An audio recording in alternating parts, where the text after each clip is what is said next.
नमस्कार दोस्तों, आज के इस पॉडकास्ट में हम बात करने वाले हैं उस व्यक्ति की जिसका नाम भारत के उच्च कोटि के जासूसों की श्रेणी में लिया जाता है। इस शख्स को भारत के इतिहास में the black tiger of India के नाम से जाना जाता है। इस शख्स का नाम है रविंद्र कौशिक। सन 1952 में राजस्थान के गंगानगर के ब्राह्मण कुल में जन्मा ये सितारा। किसे पता था कि आगे जाकर के ये भारत की जासूसी दुनिया में नए कीर्तिमान स्थापित करने वाला है। बात है सन 1973 की, जब भारत की रिसर्च एंड एनालिटिक विंग, जो कि भारत की खुफिया एजेंसी है और जिसे रॉ के नाम से भी जाना जाता है, उसको तलाश थी पठानी हुलिये वाले एक ऑफिसर की।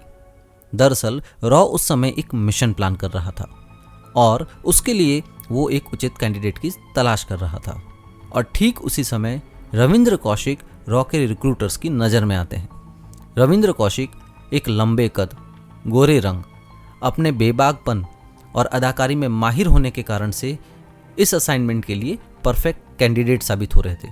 रॉ के इन्हीं अफसरों ने काफ़ी लंबे समय तक रविंद्र कौशिक को मॉनिटर किया और जब रॉ के ऑफिसरों को ये कंफर्म होने लगा कि रविंद्र कौशिक उनके इस असाइनमेंट के लिए एक परफेक्ट कैंडिडेट है, तभी उन्होंने रविंद्र कौशिक को पहला अप्रोच किया। उसके बाद रविंद्र कौशिक को रॉ के चीफ से मिलने के लिए दिल्ली बुलाया जाता है और दिल्ली पहुंचने पर उन्हें बताया जाता है कि उनको किस असाइनमेंट के लिए चुना जा रहा है। चूंकि रविंद्र कौशिक के पिताजी भी एयरफोर्स में ऑफिसर थे, ऐसे में देशभक्ति का जज्बा तो उन्हें विरासत में मिला था। वो तुरंत ही इस असाइनमेंट को स्वीकार करते हैं और रॉ को ज्वाइन कर लेते हैं। सबसे पहले रविंद्र कौशिक को आर्मी की ट्रेनिंग दी जाती है। उन्हें एक परफेक्ट सोल्जर बनाया जाता है और उसके बाद में उन्हें स्पाई स्किल्स में माहिर किया जाता है। एक लंबी चौड़ी ट्रेनिंग के बाद में अब रविंद्र कौशिक रॉ के एक अमूल्य एजेंट बनकर तैयार थे। अब समय था उन्हें उस पठानी रूप में ढालने का। रविंद्र कौशिक का सबसे पहले धर्म परिवर्तन किया गया। उन्हें हिंदू से मुसलमान बनाया गया। उन्हें इस्लाम के सारे रीति रिवाज सिखाए गए। उनको एक कवर आइडेंटिटी दी गई जिसमें उसका नाम था नबी अहमद शकीर। इस आइडेंटिटी का पूरा बैकग्राउंड पाकिस्तान में पहले से ही फ्रेम किया जा चुका था। सन 1975 में रविंद्र कौशिक पाकिस्तान पहुंचते हैं और जैसा कि उन्हें ट्रेन किया गया था, उसी आधार पर वो पाकिस्तान में अपनी नई आइडेंटिटी पे जीवन की शुरुआत करते हैं। सबसे पहले नबी अहमद शकीर उर्फ रविंद्र कौशिक पाकिस्तान की कराची यूनिवर्सिटी में एडमिशन लेते हैं। वहाँ से वो LLB कंप्लीट करते हैं और उसके बाद नबी अहमद शकीर 1979 में पाकिस्तान की आर्मी को एज ए कमीशन्ड ऑफिसर के तौर पे ज्वाइन करते हैं। कुछ ही समय में अपनी काबिलियत के आधार पर उन्हें मेजर की रैंक पे प्रमोशन मिल जाता है।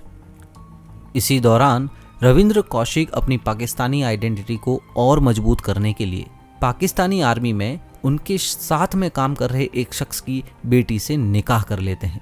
उस लड़की का नाम था अमानत और इसी दौरान रविंद्र कौशिक का एक बेटा जन्म लेता है जिसका नाम रखा गया अरीब अहमद खान। रविंद्र कौशिक देश के लिए कुछ कर गुजरने को इस हद तक चले गए कि उन्होंने अपने आप को पूरी तरह से पाकिस्तानी बना डाला। पाकिस्तान के आर्मी में रहते हुए उन्होंने भारत की इंटेलिजेंस एजेंसी को बहुत सारी महत्वपूर्ण जानकारियां प्रदान करी। एक इंटरव्यू में रविंद्र कौशिक की बहन शशि वशिष्ठ ने बताया कि रविंद्र ने उनके परिवार को बताया था कि वह दुबई में कोई नौकरी कर रहे हैं। बात है 1981 की, जब रविंद्र के भाई का विवाह था। रविंद्र को संदेश भेजा गया। दरअसल जब रविंद्र को पत्र भेजा जाता है, वो पत्र दुबई ना जाकर के रॉ के ऑफिस में रीडायरेक्ट किया जाता है। रॉ के ऑफिसर्स वही संदेश रविंद्र कौशिक तक पहुंचाते हैं और रविंद्र जब अपने अफसरों से उस शादी को अटेंड करने की इजाज़त मांगते हैं, उन्हें परमिशन दे दी जाती है। अब वही खुफिया नेटवर्क का इस्तेमाल करते हुए रविंद्र कौशिक आप पहुंचते हैं श्रीगंगानगर। अपने भाई की शादी अटेंड करते हैं, अपने परिवार के सभी सदस्यों से मिलते हैं। दुर्भाग्य से एक वक्त ऐसा भी आता है जब रविंद्र के पिताजी उनसे कहते हैं कि बेटा, अब तो तुम्हें भी शादी कर लेनी चाहिए। रविंद्र मुस्कुराते हुए उस बात को टाल देते हैं। अब रविंद्र उन्हें कैसे बताते कि उन्होंने तो पहले से ही विवाह रचा लिया है और उनका तो एक पुत्र भी है। एक बार के लिए रविंद्र कौशिक के मन में ये जरूर आया कि वो अपने पिता को, जो कि एयरफोर्स में एक ऑफिसर रह चुके हैं, सब कुछ सच सच बता दें, अपने मिशन के बारे में डिटेल दे दें। और तभी रविंद्र कौशिक को ये याद आता है कि उनके लिए उनका कर्म उनके परिवार और निजी जिंदगी से बढ़कर है। और वो फाइनली किसी को कुछ भी ना बताने का निर्णय लेते हुए दोबारा से दुबई लौट जाते हैं। और यह आखिरी बार था जब रविंद्र कौशिक अपने परिवार से मिले थे। पाकिस्तान लौटने के बाद रविंद्र कौशिक फिर से अपने काम पे लग जाते हैं।